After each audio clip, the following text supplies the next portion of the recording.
ہیکل سلیمانی تھا اور اس کے نیچے بہت ساری ان کی مقدس کتابیں جس سے جادو کرتے تھے وہ سب دفن کر دی گئیں. سلیمان علیہ السلام کی کرسی وہ بھی دفن کر دی گئی.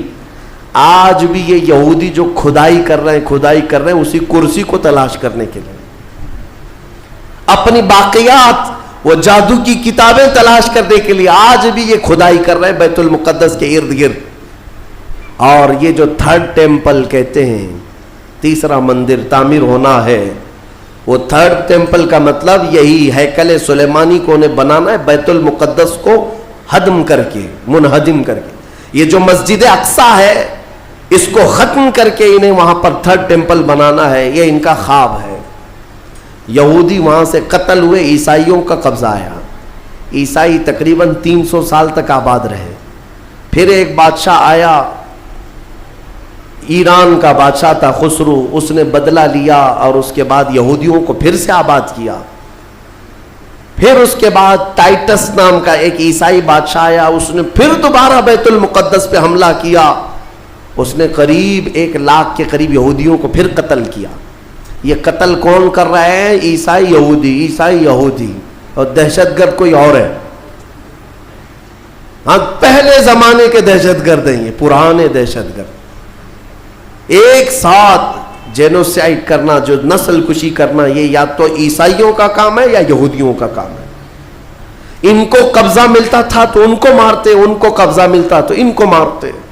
ٹائٹس نے پورا تباہ کر دیا. پھر بیت المقدس میں اس نے غلاظت ڈال دی, کچرے ڈال دیے. بہت کچھ برباد کرنے کے بعد یہودی وہاں سے نکل گئے. پھر میرے عزیزوں وہ عیسائیوں کا تسلط ویسا ہی برقرار رہا. کب تک؟ جب تک سیدنا عمر ابن خطاب کا زمانہ آ گیا.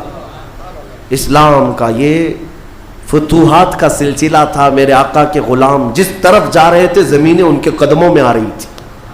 یہ وہ دور تھا. تو حضرت عمر نے بھیجا کہ اب فلسطین کی طرف بھی ہمارے مجاہدین جائیں گے. اور وہاں عیسائی تھے, پوری دنیا کی خبر تو رکھتے تھے کہ کیا کیا ہو رہا ہے. رسول پاک صلی اللہ علیہ وسلم کے غلاموں سے لڑنے کی طاقت سب کے پاس نہیں. تو انہوں نے کہا کہ ہم لڑائی نہیں کریں گے, آپ آ جاؤ, آپ کے حوالے پورا بیت المقدس کر دیں. حضرت عمر کو خود ہی دعوت دے کر کے بلا لیا. اور جانتے ہیں ان عیسائیوں کی خباثت, یہ بڑے نرم دکھتے. اس وقت قبۃ الصخرہ جس کو آپ ڈوم آف راک کہتے ہیں, یہ یلو کلر کا جو گنبد نظر آتا ہے, یہودی اس کو بڑا مقدس سمجھتے ہیں, بڑا مقدس. اس پر عیسائیوں نے پورے لوگوں کی غلاظتیں کچرے ڈال کر کے رکھے تھے. اس زمانے میں کوئی دوسرا گنبد تھا وہاں پر. یہ تو پھر اموی خلیفہ کے زمانے میں یلو کلر کا پھر سے بنایا گیا, لیکن اس زمانے میں کچرا ڈال کر کے رکھتے تھے عیسائی یہودیوں کو جلانے کے لیے. یہودیوں کی وہ مقدس جگہ ہے. پھر حضرت عمر فاروق رضی اللہ تعالیٰ جب تشریف لائے تو جانتے ہیں کس شان سے آئے تھے سیدنا عمر فاروق. مدینہ طیبہ سے نکل کر کے اپنے ایک تنہا غلام کے ساتھ بیت المقدس گئے, کوئی فوج لے کر نہیں گئے. اور وہ بھی ایسے کہ غلام کے ساتھ باری لگا لیا ہے, 1 میل میں گھوڑے پر بیٹھوں گا, 1 میل تو گھوڑے پہ بیٹھے گا. سفر میں 1 میل حضرت عمر بیٹھتے تھے گھوڑے پر, غلام رسی پکڑ کر چلتا تھا. 1 میل غلام بیٹھتا تھا, عمر فاروق رسی پکڑ کر چلتے تھے. دنیا کا اقتدار میرے آقا کے غلاموں نے یوں نہیں حاصل کیا, انہوں نے خود ہی کو فنا کر دیا تھا میرے آقا کی محبت میں. اور اتفاق ایسے کہ فلسطین جب پہنچے تو باری غلام کے بیٹھنے کی تھی.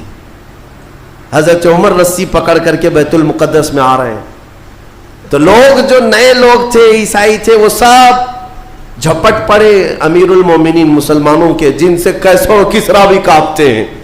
گھوڑے پر تشریف لا رہے ہیں تو سب ان کے استقبال کے لیے تھے. جو غلام تھا حضرت ابو عبیدہ بن جراح جو صحابی تھے, انہوں نے چیخ کر کے کہا, لوگوں گھوڑے پر بیٹھا ہوا امیر المومنین نہیں, رسی پکڑا ہوا امیر المومنین.